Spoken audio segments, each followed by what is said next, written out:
मुझे तुमसे एक सवाल करना है भाई। अबे कौन है बे तू? पुट्ठा याद करते हुए बोला। ये तो मैं भूल गया कि मैं कौन हूँ। कौन हूँ मैं? अबे मुझे क्या पता कौन है बे तू है?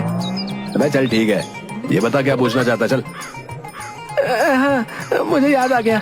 दरअसल मेरी दादी ने मुझे घर से बाहर निकाल दिया है और मैंने फैसला किया है कि मैं अडानी और अंबानी बनकर ही घर लौटूंगा। लेकिन मैं ये भूल गया कि आखिर अडानी और अंबानी हैं कौन। गबरू पुट्ठा को गौर से देखते हुए बोला। अबे ओ, तू ना मुझे कोई एक नंबर का मूर्ख मालूम पड़ता है, समझा? लेकिन तू टेंशन मत ले, मैं भी दिन भर अडानी और अंबानी बनने के सपने देखता रहता हूँ। चल जाए भी चल, एक ना एक दिन हम दोनों जरूर अडानी और अंबानी बनेंगे, समझा? भाई अगर चाय पिला रहे हो तो एक बिस्किट भी खिला देना, भूख लग रही है। तभी गबरू की नजर मुखिया और झुमरी पर पड़ी। गबरू दौड़ता हुआ उन दोनों के पास जाकर बोला। मुखिया जी, आज तो झुमरी नए कपड़े पहने हुई है, क्या कोई त्योहार वगैरह है क्या? है गबरू, मेरी बेटी नए कपड़े पहने या पुराने कपड़े पहने, तुम्हें इससे क्या है? तुम तो वैसे भी बेरोजगार हो और ऊपर से नाटे भी हैं। तुम्हें ये पूछने का कोई अधिकार नहीं है, समझे? पिताजी, आपके दुबई के दोस्त शेख कल आपसे मिलने के लिए यहाँ आ रहे हैं ना? अगर वो इन घटिया लोगों को यहाँ पर देखेंगे तो उन्हें कैसा लगेगा? ये सुनकर मुखिया क्रोधित होकर गबरू से बोला। देखो गबरू, सारे कासगंज में सिर्फ तुम ही आवारा किस्म के हो। मेरा दुबई का दोस्त कुछ दिनों के लिए इस गांव में आने वाला है और वो मेरे घर पर ही ठहरेगा। तो याद रखना, तुम और तुम्हारी चांडाल चौकड़ी इस गांव में नजर नहीं आनी चाहिए, समझे? इतना बोलकर मुखिया झुमरी के साथ वहाँ से चला गया और गबरू दोबारा चाय की दुकान पर बैठ गया। मुझे विश्वास था शर्मीली कि तुम मान जाओगी। आखिरकार तुमने मुझे चाय के साथ साथ बिस्किट भी खिलाई दिया। अब मुझे नींद आ रही है, लेकिन मुझे मेरा कमरा नजर नहीं आ रहा है। कहाँ है कमरा मेरा? अबे बुलक्कड़, अबे बुलक्कड़ के साथ साथ क्या पागल भी है क्या तू? अबे कौन शर्मीली बे? तू किसकी बात कर रहा है बे? गबरू की बात सुनकर पुट्ठा ने एक जोरदार चांटा गबरू के गाल पर जड़ दिया। तुम अपने पति से बात करने की तमीज भूल गई हो शर्मीली। अबे क्या पागल है क्या बे? हैं? एक तो तुझे मुफ्त की चाय पिलाई, बिस्कुट भी खिलाया, पैसे देने के बजाय मेरे गाल पर थप्पड़ मार रहा है। अबे चल भाग यहाँ से। ये सुनकर पुट्ठा का गुस्सा 7वें आसमान पर पहुंच गया। पुट्ठा ने एक ही हाथ से गबरू को उठा लिया। अरे इस मुस्टंडे के अंदर तो बहुत ताकत है, अगर इसने दूसरा चाटा गाल पर जड़ दिया तो मेरा तो राम नाम सत्य हो जाएगा। तभी गबरू के दिमाग में एक विचार आया। गबरू अपने मन में बोला। देखने में तो ये हट्टा कट्टा लग रहा है, ताकतवर भी लग रहा है, इससे कई काम लिए जा सकते हैं। हाँ, झुमरी बता रही थी कि कल दुबई का शेख मुखिया जी के घर पर रुकने वाला है। क्यों ना मैं दुबई के शेख को पटा लूं, शायद वो मुझे कुछ पैसे दे दे कारोबार के लिए। उनसे बोल दूंगा कि ये मेरा नौकर है। ठीक है भाई, ठीक है। अब मुझे नीचे उतार दो और इस झगड़े को खत्म करो। गबरू पुट्ठा को अपने घर पर लेकर आ गया। पुट्ठा जाते ही घोड़े बेचकर चारपाई पर सो गया। पता नहीं पागल लोगों में कितनी ताकत होती है?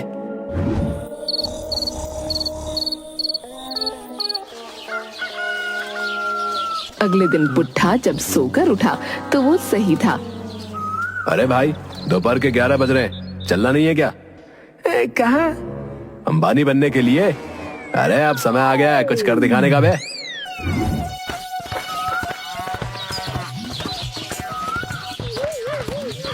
गबरू पुट्ठा को लेकर सीधे मुखिया के घर पर चला गया, जहाँ पर एक लंबा चौड़ा व्यक्ति शेख जैसे कपड़े पहने हुए था। मुखिया गबरू को देखकर चौंकते हुए बोला। अरे ओ गबरू, तुमसे मैंने कल मना किया था यहाँ आने के लिए, है? उसके बावजूद भी तुम यहाँ आ गए, और साथ में ये किस निठल्ले को लेकर आए हो तुम्हें? ये कोई निठल्ला नहीं है मुखिया जी, समझे? मेरा नौकर है, नौकर। नौकर? जहाँ तक मैं जानता हूँ तुम तो खुद दूसरों की नौकरी करते फिरते हो। बकवास मत करो मुखिया, मैं शेख साहब से कुछ बातें करने के लिए आया, समझे? तभी दुबई का शेख मुखिया की ओर देखकर बोला। ओए ओए, तुम्हारे कंट्री में लोग इतना छोटा होते ओए, और कुछ लोग इतना लंबा चौड़ा होती। ये तो गजब का कंट्री मालूम पड़ती। ओए ओए। मुखिया के बोलने से पहले ही गबरू हंसता हुआ शेख के पास आकर बोला, शेख साहब, हमारे कंट्री में जिन लोगों का कद छोटा होती उनकी बुद्धि बहुत ज्यादा तेज होती। ओए, फिर तो हमको मजा आ जाती। हम ऐसे लोगों के साथ काम करना चाहती और यहाँ से सैकड़ों रुपए कमा के अपनी कंट्री ले जाना चाहती। अरे शेख साहब, काहे को तुम इनकी बातों में आती है? ये तुम्हें बर्बाद करके भाग जाती। नहीं नहीं मुखिया, हम बहुत बड़ा दुबई में व्यापारी होती। इस नाटे को देखकर ही हम बेचैन गई कि इसमें गजब की बुद्धि होती। हम कुछ देर इसके साथ बाहर होकर आती, तब तक तुम हमारे लिए खाना बनाती। शेख गबरू और पुट्ठा के साथ बाहर निकल गया। गबरू दुबई के शेख को चाय की दुकान पर लेकर आ गया और चाय के दुकानदार से बोला, हमारे दोस्त दुबई के शेख के लिए मलाई वाली जल्दी से चाय तैयार करती। दुकानदार ने शेख को मलाई वाली चाय पकड़ा दी। ओए ओए, इस चाय का स्वाद तो बहुत अलग मालूम पड़ती। अब हम तुमको जल्दी से बताती कि हम किस जगह अपना पैसा इन्वेस्ट करती। ओए ओए, इससे हमको बहुत सारा मुनाफा होती। मेरे दिमाग में एक योजना आती शेख साहब। ये इंडिया होती और यहाँ पर खाने में छोले भटूरे बहुत पसंद करी जाती। आप मुझे इतना पैसा देती कि मैं छोले भटूरे की दुकान खोलती और शाम को आपको पैसों की गड्डी पकड़ाती। गबरू की बात सुनकर दुबई के शेख ने तुरंत एक नोटों की गड्डी गबरू को पकड़ाते हुए कहा, ओए ओए, तुम कल दुकान खोलती और छोले भटूरे बेचकर हमको प्रॉफिट पकड़ाती। पैसे देखकर गबरू खुश हो गया।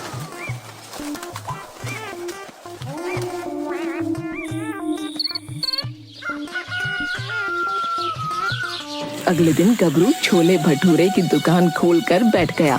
तभी वहाँ पर दुबई का शेख आ गया। ओए ओए, तुम तो मालिक होती और अपने नौकर को बोलती कि वो दुकान संभालती, तब तक तुम हमें कहीं घुमाने ले जाती। गबरू पुट्ठा की ओर देखकर बोला, अबे ओए, एक छोले भटूरे के रेट 100 रुपए याद रखना, समझा? याद रखना, ग्राहकों से अच्छा व्यवहार करना। शाम तक मुझे शेख को अच्छा प्रॉफिट देना है ताकि वो एक और दुकान के पैसे मुझे दे दे, समझा? इतना बोलकर गबरू शेख साहब के साथ वहाँ से चला गया। पुट्ठा को कुछ भी समझ नहीं आया था कि गबरू ने कहा क्या था। तभी एक ग्राहक पुट्ठा के पास आकर बोला,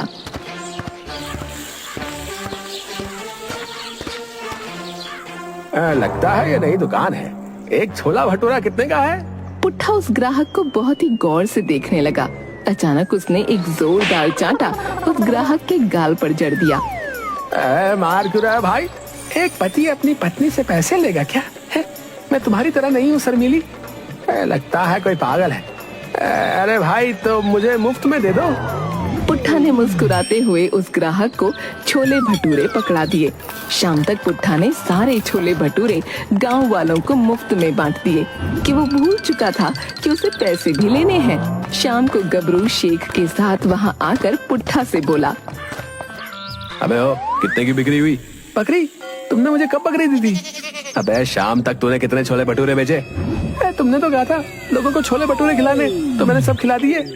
अबे इसका मतलब तूने पैसे नहीं लिए क्या है बे? नहीं, क्योंकि जब तुमने मुझे चाय और बिस्कुट मुफ्त में खिलाए थे तो क्या तुमने मुझसे पैसे लिए थे? गबरू सर पकड़कर बैठकर चीखते हुए बोला, अबे मुझे बर्बाद कर दिया। ओए ओए, क्या बात होती? तुम क्यों रोती? हमको हमारा प्रॉफिट का पैसा कब देती? गबरू अपने मन में बोला, अब इस मूर्ख को कैसे समझाऊं कि इसका पैसा इस भुलक्कड़ ने दोनों हाथों से लुटा दिया। संपत और कप्ता काफी देर से गबरू और शेख को देख रहे थे। वो दोनों गबरू के पास आ गए। संपत गबरू के कान में बोला, अबे ओ, तुम एक नंबर के मूर्ख हो गबरू। क्या कहना चाहते हो संपत भाई? अरे एक नई कंपनी आई है, चिट फंड कंपनी। तुम दुबई के शेख का पैसा उसमें इन्वेस्ट करवाओ, 10 दिन के अंदर पैसे डबल। क्या तुम सच बोल रहे हो? अगर मेरी बात का विश्वास नहीं आता तो कप्तान से पूछ लो। ए संपत भाई कभी झूठ नहीं बोलते गबरू। तुम चाहो तो हम अभी के अभी इसी वक्त तुम्हें उस कंपनी के ऑफिस में ले जा सकते हैं। ओए ओए, ये तुम दोनों चुपके चुपके क्या बातें करती, हमको भी बताओ। ओए शेख साहब, अगर आपके पास एक ऐसी मशीन आ जाए जिससे आपका पैसा डबल हो जाए तो आपको कैसा लगेगा? हमको तुम्हारी कोई भाषा समझ नहीं आती, हमको हमारी भाषा में समझाती। अबे यार, अबे हमारे इंडिया में एक ऐसी कंपनी होती जिसमें तुम जितना रुपया इन्वेस्ट करती वो 10 दिन के अंदर आपको दुगना पैसा प्रॉफिट कमा कर देती। ओए ओए, ये तो बहुत अच्छी बात होती। इस तरह की कंपनी तो सिर्फ इंडिया में ही होती। हम अभी उस कंपनी में बहुत सारा पैसा लगाना चाहती। पैसे की बात सुनकर दुबई का शेख छोले भटूरे की प्रॉफिट की बात भूल ही गया और उसी दिन अपना सारा पैसा गबरू, संपत और कप्ता के साथ चिटफंड कंपनी में लगा आया। 10 दिन बाद मुखिया शेख से बोला, शेख साहब, मुझे लगता है कि आपने गबरू के साथ सौदा करके बहुत बड़ी गलती कर दी है। अरे तुम उस नाटे को नहीं जानती, उसकी बुद्धि कितनी तेज होती। अभी कुछ देर बाद हम बहुत सारा पैसा यहाँ लाती और उसमें से कुछ पैसा तुमको देती ताकि तुम अपनी बेटी का विवाह धूमधाम से कराती। इतना बोलकर शेख सीधे गबरू के पास चला गया। चलो चलती, आज 10वां दिन है, हमको हमारा डबल प्रॉफिट का पैसा मांगती। गबरू शेख साहब को इस चिटफंड कंपनी के ऑफिस में ले गया, मगर ताला लगा देखकर गबरू को चक्कर आते हुए महसूस हुए। ओए ओए, क्या होती, तुम अपना सर पकड़ कर क्यों बैठती? नथनिया, मुझे याद आ गया कि मैं कहाँ रहता हूँ। मुझे अपनी पत्नी की याद आ रही है। अबे वो मुंह बंद कर, मेरा नाम नथनिया नहीं है, गबरू है, समझा? लेकिन मुझे मेरी नानी याद आ गई। मुझे तो लगता है कि संपत और कप्तान ने मुझे चूना लगा दिया। तभी गबरू के कानों में इंस्पेक्टर की आवाज टकराई। अरे तन्ने बिल्कुल सही कहा रे नाट्य गबरू, ये संपत और कप्ता जो है पिछले 10 दिनों से फरार हैं। न जाने कितने लोगों के पैसे लेकर कोई चिटफंड कंपनी नाम की फ्रॉड कंपनी खोली थी उन्होंने। यह आवाज सुनकर दुबई के शेख को चक्कर आते हुए से महसूस होने लगे। ओए ओए, हम तो बर्बाद हो गए।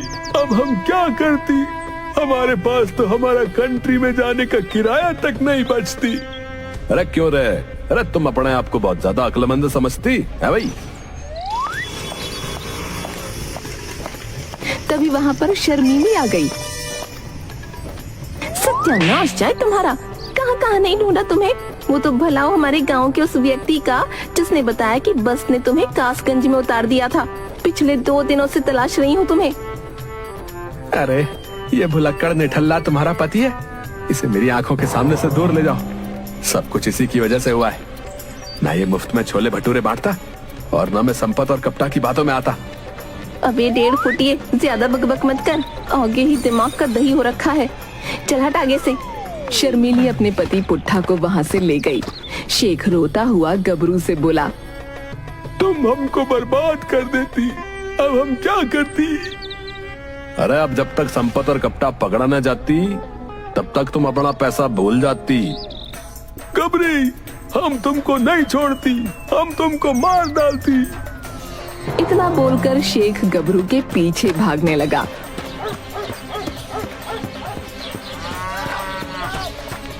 और गबरू दौड़ता हुआ गांव के खेत में जाकर छुप गया।